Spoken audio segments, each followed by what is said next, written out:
mitsangana izao mitoroa vavoantso anompiana mahereza riko mazotoa fa Jesosy no miantsoana mivonona izao mpanompo hanambara mazava hoe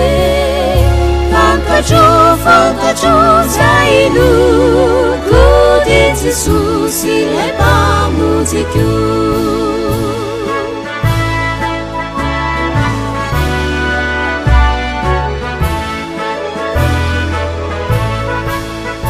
Ninona zava-mitona mifanay mampaheriana miasa seholy finona fa Jesosy mitantanana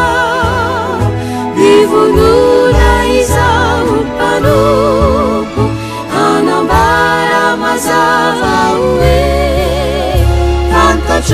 fantatro zay loko de Jesosy lay mpamojiko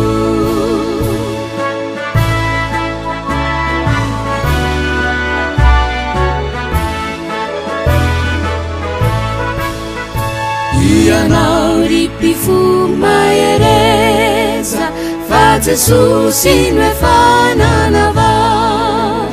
ny finona no tano ateza no apiga sy fiarovana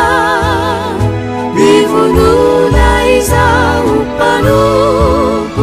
hanambara mazava hoe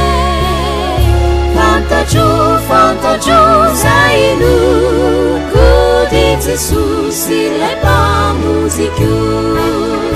mivonona izao mpanompo hanambara mazava hoe fantatro zay loko de Jesosy lay mpamojiko